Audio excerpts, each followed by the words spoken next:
front brake should be your primary braking force, and the rear brake should be used in conjunction with the front. Alright, welcome to the video. Today we're going to talk about braking. I noticed that a lot of riders out there rely too heavily on their rear brake and they don't really use their front brake. And today we're going to talk about how to effectively use your front brake. I know from experience, even when teaching my brother how to ride his first sport bike, that he relied too heavily on the rear brake. I know in the MSF course they emphasize using the rear brake, and I feel like they don't focus enough on how to use the front brake. I feel like the rear brake should be an accessory to helping the front brake. You shouldn't rely on the rear brake. When you rely on the rear brake, you're not getting your maximum stopping power. Most of your stopping power comes from the front brake, so you should be comfortable with it. Like, I know a lot of people are scared about grabbing too much front brake and flipping over the handlebars and that kind of stuff, but you shouldn't be scared to use the front brake. The front brake should be your primary brake. It should be most of your braking. The rear brake should assist the front brake with all your braking force. I noticed that while teaching my brother how to get comfortable with the front brake, he was still defaulting to the rear brake, and I want everybody to get comfortable with the front brake, because once you get comfortable with the front brake, you'll be more confident with your braking, especially in emergency situations. You'll be able to effectively, progressively roll onto the front brake and give it enough brake pressure, and then at the same time you'll be able to use your rear brake and gradually add on to it as well, rather than just seeing a car pull out in front of you or something like that and just slamming on your rear brake and not using your front brake enough, and all you're doing is sliding. I know the front brake can feel intimidating, but I want everybody to be comfortable and confident using the front brake, because if you just rely on the rear brake, it can put you into even worse situations when you come into an emergency braking situation. Alright, just a little side story before we get into it. While I was teaching my brother, I'll kind of touch on it a little bit, but while I was teaching him, he was defaulting to the rear brake. I know that everybody gets taught in the MSF course that you have your front brake and you have your rear brake. And every time we came to do like a braking situation, like I'd give him cones and I'd tell him to go from, say, here to down there and stop, I'd just see him first, he would default to the rear brake, and then he would use the front brake after he started already slowing down. I want you to be able to be confident in your front brake and use this primarily, and use the rear brake to assist you, and just, I would say, fine-tune your braking. That's how I view the rear brake should be used. I know other people say differently, but I would just say that the rear brake should assist the front brake. That's my opinion, and that's how I think it should be done. Opinions aside, from personal experience seeing my brother how he heavily relied on the rear brake, while we were practicing in the parking lot, he heavily relied on the rear brake, and he ended up blocking up the rear. It's an 06 Gixxer, so no ABS, no traction control, none of those safeties. He ended up blocking up the rear, scaring himself a little bit. Had that been an emergency situation, he actually needed to stop, as he locked up the rear brake, it would have been different. So that's why I say you should be comfortable using both brakes, and you should be proficient using the front brake and using the rear to assist you. Alright, so we're going to do some practice here in the lot. Big empty lot, nobody around. We're going to do a couple stopping drills and just see how it goes, so I can kind of get the point across and kind of emphasize how I use the brake and how other people should use it, or how they should practice using it. This isn't I guess, take it with a grain of salt. This is just my opinion based off of how I've been riding and what I've learned from other people and more experienced riders. I would say it's a good stepping stone into getting used to using your brakes. Everybody should be confident with their braking. Alright, let's get on the bike and do some drills. I'll demonstrate how I use the brake and how you can start to practice using your front brake. Alright, let's get into it. So basically, the way I look at it is that the front brake does the majority of your stopping. You should be comfortable using the front brake. So for one, I focus on how I grip my front brake. I prefer using 2 fingers. I know some people do 1, I know some people do 2, some do 3. As you can see, I'm wearing gauntlet gloves, so my pinky and index finger are tied together. So I use my 2 fingers. I prefer to grip the brake further down the lever so you have more leverage. I know other people like grabbing it further up, or however you like adjusting it. I have adjustable levers as well, so you can grab the brake in multiple different ways. Aside from that, I like to ride around, especially when I'm in traffic, while on the throttle like this. I'd be on the throttle, and also I'm covering my front brakes, so that way in the event of an emergency situation, I'm riding along, I can just roll off and grab the brakes progressively. It's like a nice motion that I'm giving it throttle right, I'm going down the street, now I'm rolling off, and there we go. I'm giving it brakes. That's the way I like to do it. I know some people have different styles of how they like to do it. Some people just prefer like this. The problem with this is that you have to close the throttle, move your fingers, grab the brake, then brake. There's too many steps in an emergency situation. It's too many steps in an emergency situation if you're just holding the throttle like this, and then you try to reach for the brakes. All of a sudden you have to close the throttle, move your fingers, grab the brake, then finally start braking. There's too many steps. it's easier to just give it throttle, and then when you're ready to stop, or there's something coming up and that you're watching, then you can grab the brakes, because you're able to just close the throttle, grab the brake. Kind of a long explanation of just covering your brake lever and being prepared to stop, but that's how you should be prepared to stop. I know when I'm just cruising on the highway, I get a little lazy and sometimes just holding the throttle like this, and depends. It's all situational, but specifically when I'm riding around in city streets or towns or neighborhoods where things are unpredictable, there's lots of intersections, lots of cars around, I prefer to cover the front brake. Alright, let's just talk about it a little bit. So, just starting off, you'll notice that the front brake does a majority of your braking. So let's think about it like this. When you actually go to stop using your front brakes, you have to think about the weight transfer of your bike. So you have your front brake and your rear brake. When you're using your front brake, a majority of your braking power comes from the front brake because they're bigger, they're more powerful, yada yada yada, everybody knows that. But the thing is, when you squeeze that front brake, you're transferring all the weight to the front. So when you're stopping, you can see the forks dive. So as I'm stopping, you can see the forks dive. They're diving down. You can see them diving down. All of that momentum is going forward and down. I'm emphasizing this a lot because a lot of people don't think about the weight transfer.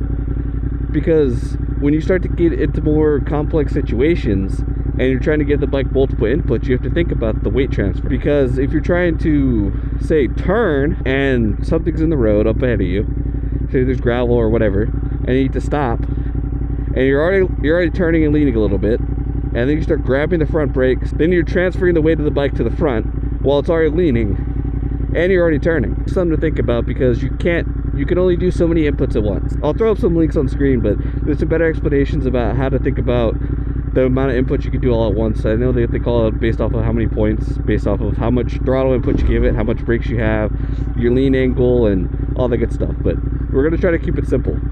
I just want you to practice using your front brakes. I want you to progressively squeeze them and feel the weight transfer. The way that I taught my brother how to use the front brakes is to not be scared of it and to get comfortable using it by practice. You're not going to just send yourself flying just by progressively adding brake pressure to come to a stop. It could be possible to send yourself flying if you just grab a whole fistful of it and just squeeze it as hard as you can. You might wash out or you might go flying over, but you should be comfortable just lightly adding on brake pressure progressively, because you want the weight to transfer. Once the weight transfers, then you can start adding more and more brake pressure. I guess the way to think about it is that when you don't have any brake pressure and you're already going forward, and then you just grab a handful of brake, all that momentum goes forward, the bike dives, and that's how people get scared. And I think more people just need to practice with it. I think the misconception about not utilizing the front brake enough comes from a fear of washing out or flying over the handlebars if you use too much front brake. I think most people just need more practice. If you practice enough with the front brake, you should be comfortable and confident with it. I'm going to keep emphasizing that because all of this is practice. If you don't practice this and you come into an emergency situation, how do you expect yourself to be able to confidently use your front or rear brake? I'm being a little lazy because I'm not covering the brake, but when you're riding around in a city, town, neighborhood, yada yada, you should be able to cover your brakes like this. Like, you should be on throttle, keeping a constant speed, and you should be covering your front brake. And then in the event that you need to stop, you would just progressively pull in the clutch, squeeze the brake, and then if you wanted to, you could add the rear brake. It's kind of hard to show, but I'm using the rear brake, I'm using the front brake. Pretty much what I'm doing is I'm squeezing in the clutch, I'm rolling off throttle, I'm progressively squeezing the brake lever and giving it more pressure, and then I'm on the rear brake too, just a little. I'm not giving a whole lot, just a little bit. Mostly because on my bike, I got a Ducati Monster. The rear brakes are kind of spongy, they're kind of ass. The problem is that I see that turns into a habit where people just come up to somewhere and they just pull in the clutch and they just lay on the rear brake and they're skidding. They're skidding. You see how horrible that was? Just skidding. I just made a skid mark. The rear brake will stop you, but not effectively. Your total stopping distance gets increased. I'm going 20, I pull in the clutch right, rear brake and front brake. Look how fast I stopped. Pretty damn quickly. When I just used just the rear brake, I just ended up sliding. The rear brake is very, very powerful. Not in terms of stopping power, but in terms of what it can do. There's so many different applications for the rear brake where it's better to use it than the front brake. But that has to do more with the situation. For example, when you're going into a corner and you're turning, the rear brake can help you tighten up your corner very, very nicely. Because if I'm trying to get on the front brake while turning here, it's very sketchy. The bike's like, you see that? I'm diving. It's not very smooth. It's very jerky. I'm already having the bike leaned over. I'm adding the front brake. It's not very smooth. It's not very safe. But just imagine that you're going into an actual corner rather than just turning around a parking lot. But if that's an actual corner that you're going around a long sweeping left hand and you're just giving it front brake, pretty much what I'm getting at is that it's throwing off the weight transfer of the bike. You're already going into a corner, you're already leaning over a little bit, you're already giving it the input of the constant throttle, or you're already going into the corner, you're already leaning, and then you're trying to get on the front brakes. Yes, you could get on the front brakes, but you'd have to be very gentle with it and progressive. If you just want a small input where you're just trying to tighten up your corner a little bit, like you're just trying to tighten it up, you can drag the rear brake to tighten up your corner. In my opinion, when I use the rear brake, I prefer to use it for situations where I'm trying to tighten up my corners. And I feel like I'm going a little wide, I can use it to slow myself down. When you use the rear brake when you're turning, it kind of feels like it's pulling the bike down. Based on it, that's just because of how the rear brake's mounted and how it works. With the front brake, when you give it front brake, or when you apply a little bit of pressure to the front, you dive the front down, the front dives. But when you use the rear brake, it pulls the bike back. So as I'm going around the corner, I'm using the rear brake and it's pulling the bike back, or I would say into the ground. So I can use it to I can use it to basically tighten up my corners, or to kind of change my direction a little bit. That's the way I look at it, in my opinion, because when I'm going around a corner and I have a little bit more speed than I want it to, I can use the rear brake. Like, this is all rear brake, no front brake. I'm using the rear brake here. I'm able to make tighter corners. It makes it easier for me to slow down mid-corner without worrying about disrupting the bike too much. Obviously, I'm not slamming on the brake, right? That was me slamming on the brake. It disrupted the whole bike and started sliding. I'm just giving it a little bit of pressure. So right here, a little bit of pressure going around, a little bit of pressure, and just smoothed it all out. Because if not, I probably could have made the corner just fine, but I would have felt a little uncomfortable because I would have been going a little bit faster than I wanted to into that corner. Pretty much what I'm getting at is that you shouldn't solely rely on the rear brake. The rear brake is very powerful, but there's a place and time in my opinion. The front brake should be your primary braking force, and the rear brake should be used in conjunction with the front. You shouldn't default to this in an emergency situation. In an emergency situation, you should be comfortable in using your front brake, and you should be able to effectively use the rear brake to fine-tune your braking. Anyways though, I'm not making this video to call people out and say people don't know what they're doing and blah blah blah. I'm just saying that in my opinion, more people can benefit from being comfortable with their front brake.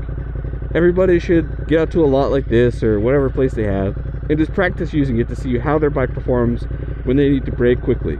Like, you should be able to come out to a parking lot, set up some cones, or just use the parking lot markers as a guide and just get up to speed, stop, get up to speed, stop, just using your rear brake, just using your front brake. Because we can see that when I just used the rear brake, I ended up just sliding. Like, I came in and I just made a skid mark. When you use both brakes together, you have maximum stopping force. When you just use the rear brake, your stopping distance gets increased. When you just use the front brake, you have more stopping force, but you don't have your maximum stopping force. If you use them together, you have your maximum stopping force. But everything is situational and everything depends, in my opinion. Because some situations is it better to swerve rather than brake, but I do think everybody should be comfortable using their brakes. I hope you enjoyed my little rant about braking. I just think the more people should get out to a parking lot and just practice. It's beneficial. It'll help you over the long run, no matter if you've been riding for forever or you just started. Anyways though, hope you enjoyed the video. If you have any questions, comments, or opinions, drop them down below. We can debate in the comments, because this is my opinion. Everybody might not agree with it, but this is what I think. I think the front brake is your primary. The rear brake should assist the front brake, and that's how I use them. So tell me how you use them. Tell me what you think. Drop it down below.